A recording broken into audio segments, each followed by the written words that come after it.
you laugh too. you...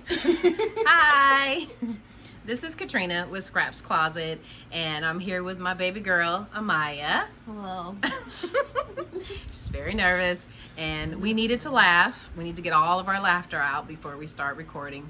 And we are just going to be as natural and as normal as we possibly can be while we talk about this very, very serious subject, mental health awareness. Has been very dear to my heart, and has affected our family in some ways, and I feel it's very important to talk about, and especially in the Black community. One thing me and Amaya was just talking about, and what's the word you used? It's brushed off a lot. Brushed off. She used the word brushed off. I just want you to talk about what do you mean when you say brushed off in terms of the Black community and mental health awareness? Well, I think especially for communities who have been through a lot, it's normal that we just say, well, we'll get through it because that's all we've ever known, and that we didn't have a choice but to get through difficult times in the past. So when we're dealing with mental illness, we view it as the same thing, like we'll just get through it, it's gonna be okay. But a lot of people don't recognize that it is an illness. It's just like any other mental illness, and you can't just brush it off like it's a sadness or just a feeling that'll come and go, because most often than not, it doesn't just go. Right. And I was telling Amaya, I know growing up, I was raised by my grandparents.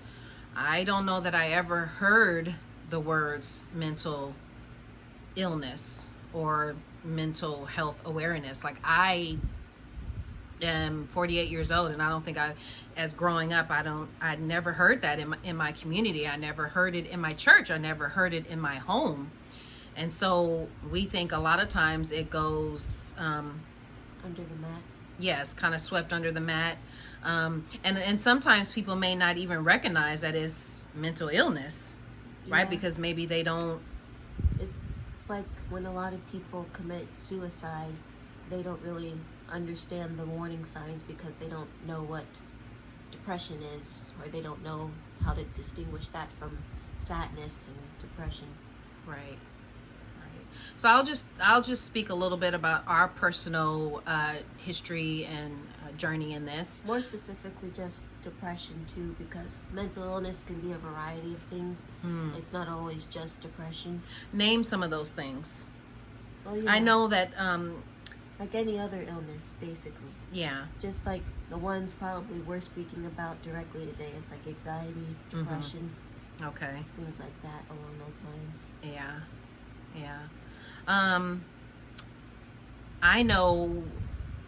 I remember telling you a couple of weeks ago, I felt like I had a panic attack, which I've probably had plenty of times before, but didn't know I was having a panic attack. And I remember you asking me, well, how did you know you had a panic attack? And I had like racing thoughts, and I just started to feel not well.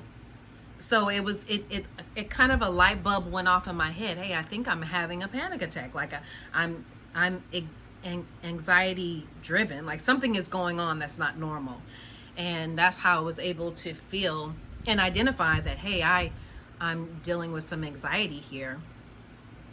I know that I'll speak a little bit about our personal journey. As a single mom, after raising my older two, they were kind of like frick and frack, very close in age, kind of outgoing. And then I had this little baby here, and she just had a totally different personality. And I think that really taught me, like, don't take for granted that all your kids are going to be the same and do the same things and have the same personality.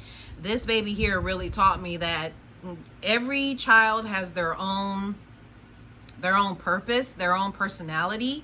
And Amaya's personality is very different from my older two.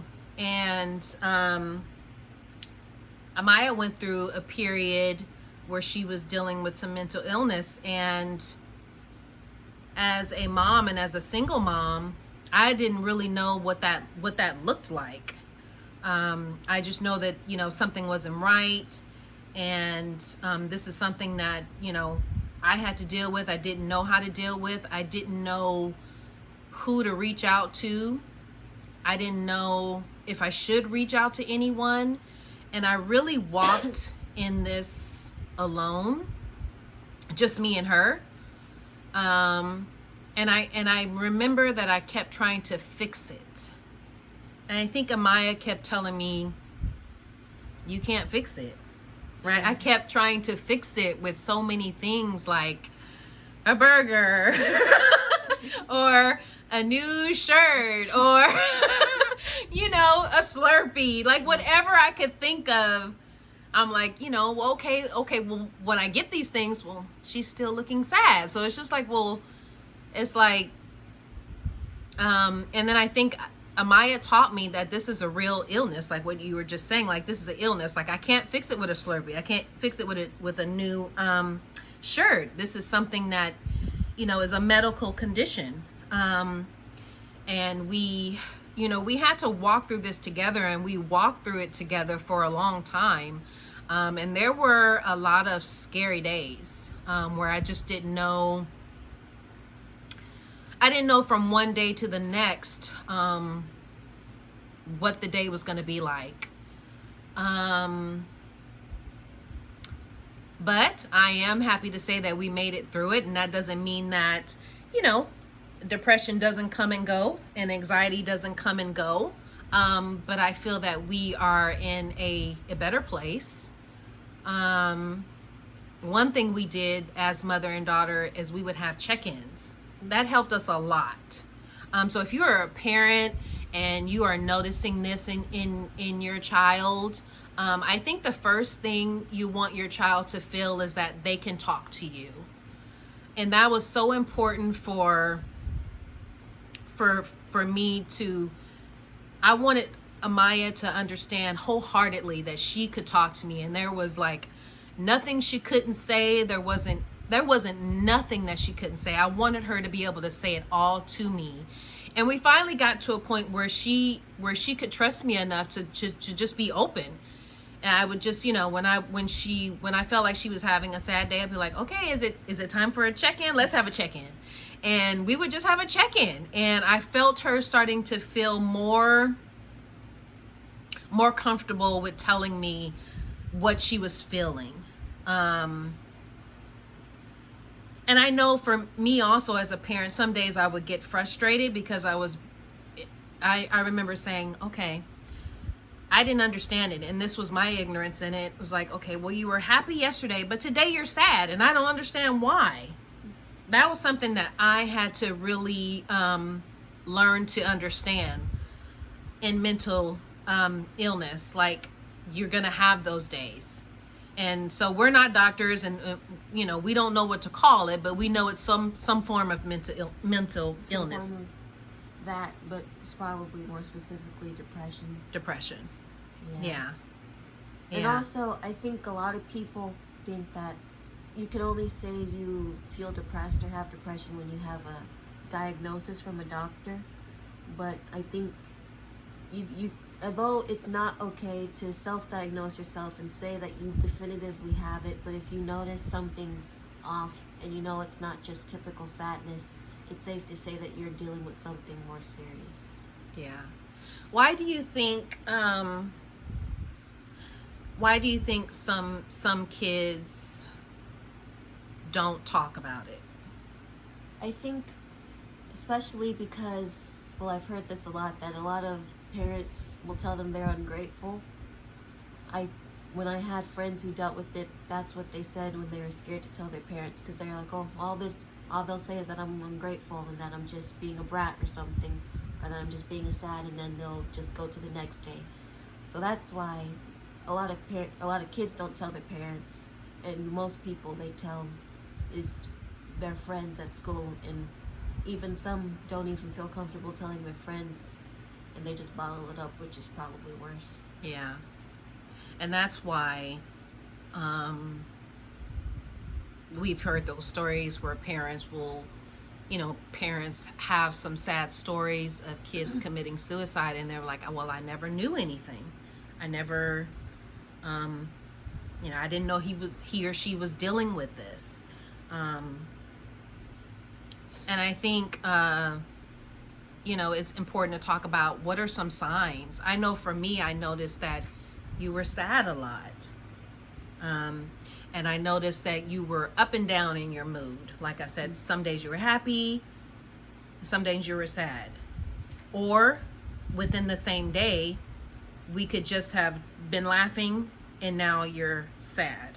So I think those were signs that kind of let me know that that's something, there's something that we needed to discuss. And also a lot of pressure from school, especially school-age kids and teenage kids, right? I mean, it's so much peer pressure. Talk about some of the peer pressure, though. Peer pressure? I don't think, I've never experienced it, but I do hear a lot of people. It's very casual to just insult people nowadays. Like, people just take, like, we're just joking, stop being so triggered about everything. And then you get taught that it's not okay to say you don't like something someone said, or else you'll be called a wuss or something like that. So then you just let people talk how they want. And also that things like being depressed is treated like a trend now. So it's being normalized, which isn't good, because people who actually deal with depression are just like, well, then this is normal. It's gonna go away. Which Right. in most cases it doesn't until you get help or speak up about it, which I think is especially why people struggle, because it's like a clothing trend you see on Instagram. It's like, we're all depressed here. Right. Just people another are trend. normalizing it, Yeah. that is bad. Yeah, so I mean, I know a friend of mine asked me, like, after we had gotten, through a great part of this, a friend asked me, like, what do you think you could have done better or different as a parent? I will say it was very new for me. It was very scary for me. I didn't know how to help you. We tried counseling. That's one thing I want us to talk about. A lot of people think, oh, they should go to counseling. We found out early that counseling is not for everyone, because we tried counseling and Amaya was not comfortable in counseling. And it could have been that because I feel like maybe sometimes if you go to one counselor and that's not the right one, you need to find the right fit for you. We didn't really try. We didn't really try. I think a lot of it, especially with high school kids, because when they go to counselors, they're like, well, the first thing they ask you is like, do you take advanced classes? And then if you say yes, they'll be like, oh, you're probably just stressed from that. And then like that'll be the end of the session. I was like, well, I still feel the same. Is that what happened with you? Yeah. And even for people who don't take, because when you're in high school, they assume that the source of everything is school. It's like, you're just stressed out about school. Like, you probably have a test coming up. That's why you're so down. And Name some of the things a child could be stressed out over. Well, with depression, it's hard to find out what you're stressed over, because there's not always a cause. That's why people who you think would be really happy can be depressed, because sometimes there's not always a cause for stress or sadness. It's like with anxiety. Sometimes some things just trigger you and you don't know why it triggers you, but it does. Yeah. Just like when you said I would have ups and downs. I was sad some days, and not that I knew why I was sad. I'd be happy for a little while, and then like as soon as I start to think again, I just get sad again. And I was like, I don't know why I'm so sad today. Yeah.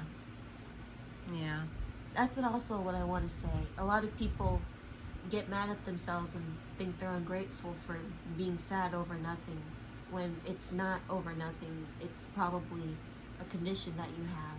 Yeah. And that depression isn't just a feeling, it's an actual chemical imbalance in your brain.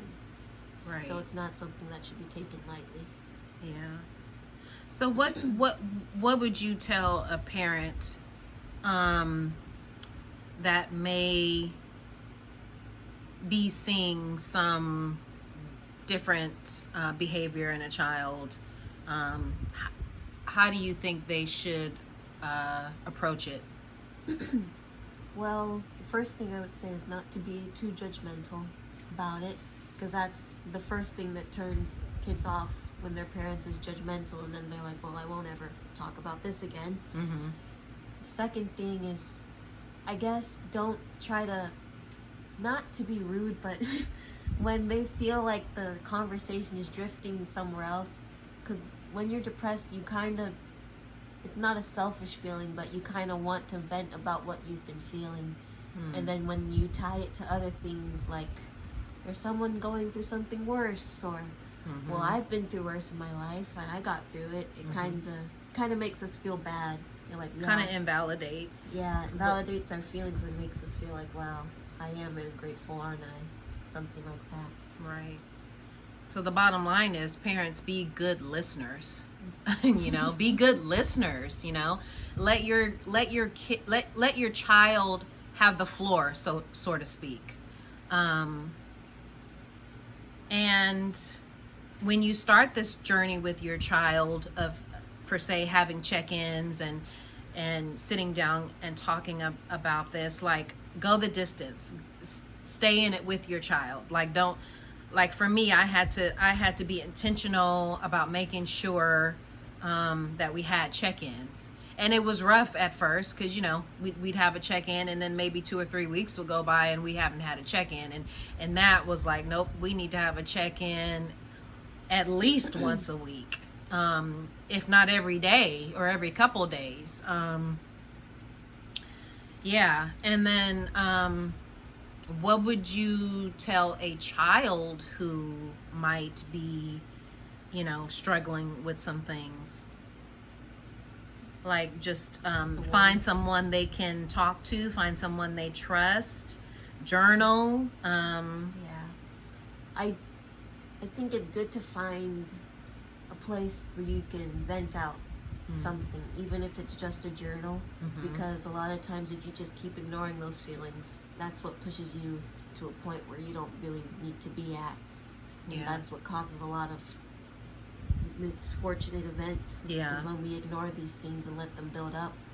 So even if it's art, even if you're just talking to yourself in your room, there's also a lot of resources like hotlines where you can just text people and it's free. I've seen a lot of free things where you can just talk on the phone to someone and they'll listen to you.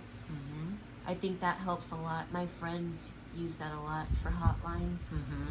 And any counselors that you can try. What's that app? I forgot. Headspace. Oh. That really helps with anxiety. That's calmed me down a lot. I used to have that app. Okay. So that's Headspace, because I remember you were telling me about that too. You said, Mom, you should download Headspace. So that's just an app that you can download. Okay. Well, you can download Headspace. You can start there. Yeah. So yeah, that's a little bit of our journey. I also, as a parent, wanted Amaya to know who she was. So I remember writing out this big, long, I won't show it. I will not show it. But I wrote out this huge poster-sized list of Amaya's truth. And it basically just talked about, and I put this on her wall so that every day before going to school, she could look at Amaya's truth. And it was just truth about who she is, who God says she is, the purpose and plan that he has for her life. Just a whole list of things. She's beautiful. She can do everything that God says she can do. It's just a whole list.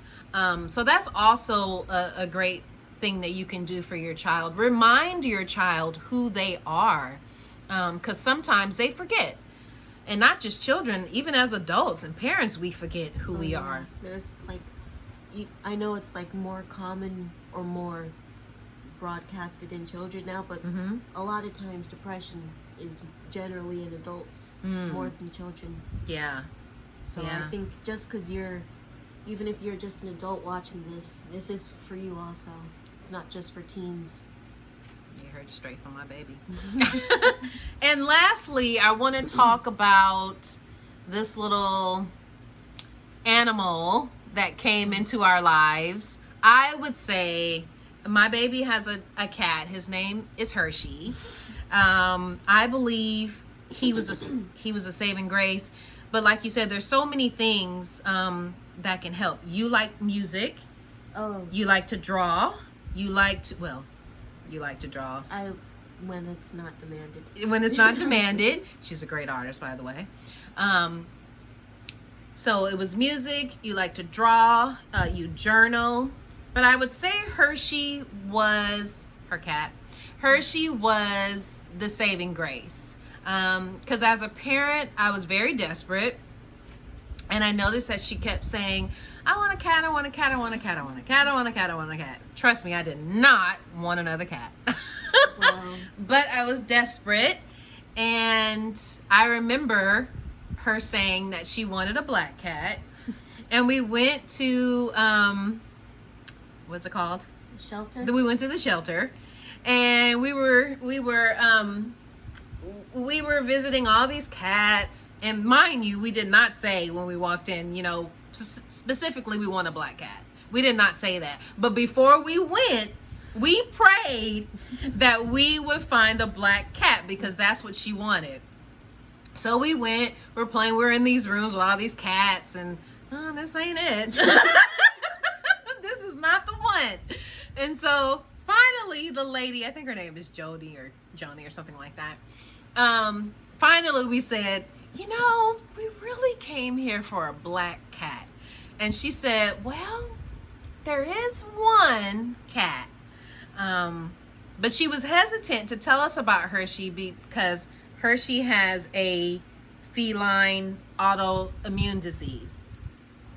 So they had Hershey and these other two cats kind of secluded together because they all shared this autoimmune disease. And we went in, and Hershey was hiding under the chair, and these other two cats were like, look at me, take me home. And we were like, okay. And one of the cats, we always talk about this, Hershey started to come out, and one of the cats kind of like hissed at him, and Hershey backed up like, no. And Maya said, that's my cat. And so that started our journey of Hershey. And Hershey's been here for 2 years. About to be 2 years.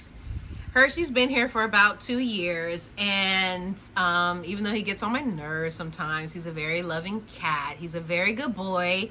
And he truly brought joy to Maya's life and her spirit. They instantly connected. They instantly fell in love. And that just goes to show you that pets can heal. They have a healing spirit. They have a healing nature, and I think that's God-given.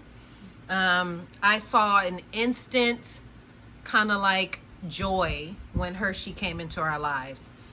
And that's another thing. Pets heal. And sometimes I don't always get it when they're in their like cuddly and lovey-dovey moods, and they're all on, he's sitting on Amaya's back and they're cuddled in the bed, but that's her baby, and he was a saving grace, and he brought love and joy to her spirit. So that's just another option. But anyway, Oh wait, I wanted to say something about Hershey. I think because the reason I really liked him so much and it helped me is because when you're alone, especially when you had to work, when I was alone a lot, I would think things, and then Hershey would come in and I'd be like, oh wait, I'm not alone anymore. So I can't think these things. I have to go pet Hershey or something, or I have to clean up his throw up. So he distracted me a lot because he's very clingy, so he always wanted to hang out with me. Yeah. So that distracted me from a lot of things. I heard you say, because I was at work, and so you spent time at home by yourself because I had to work. Do you think that that can bring on some type of mental illness when kids, when single parents have to work and kids are kind of like left by themselves sometimes? Do you think that can affect anything? Well, it's different for everybody. Because just because you're alone doesn't mean you're lonely.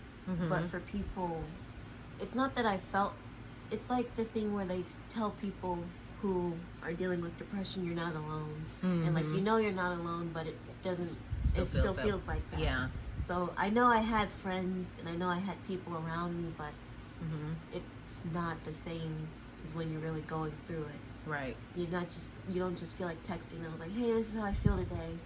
You just feel like I should just keep this to myself. Right. Yeah. So that's the kind of alone feeling that it's like, because you're like, I can only myself will understand this because it's personal to me. Yeah. Yeah. And I've been wanting to talk about this, but I really felt compelled to talk about it today because it's Juneteenth, and I feel like it's important for Black people to know that it's okay to seek help if you are not feeling well. It doesn't make you a weak person or, less than man or female. It's okay to seek help. And again, like, I know a lot of African Americans maybe didn't grow up even knowing what mental health awareness was. I know I didn't. Never heard it in my household. So, of course you would grow up not knowing what that looks like, the signs of that. But yeah, I just want you to know that it's okay to seek help. And also, sorry. No, go ahead. I'm saying this because I know the majority of African Americans are Christian, and a lot of our, our way to vent is through prayer. And so that'll help a lot because it feels like you have someone to vent to, which is God. But I also want you to know that you can pray, but that doesn't have to be your only source of help. That God gave you resources to help yourself, and you should utilize that. You shouldn't just solely depend on a pastor or prayer, because he gave you these things so you could be able to help yourself too. So you shouldn't feel bad about going to therapy. That's really true. God gives us resources, Yeah. And he expects us to do things with those resources. Like, don't just sit on it. He gives us these resources, and then he says, go, move, do what you need to do. I've laid it here in front of you. So that's a good point. An excellent point. So, okay. Well, my baby said we were only going to do 10 minutes, but I think we've done 28. But anyway, thank you for joining us on Scraps Closet, Real Mom Talk. This is an awesome subject that's been on my heart for a long time, and I'm grateful and thankful that we were able to come together and talk about this. So enjoy the rest of your day. Bye.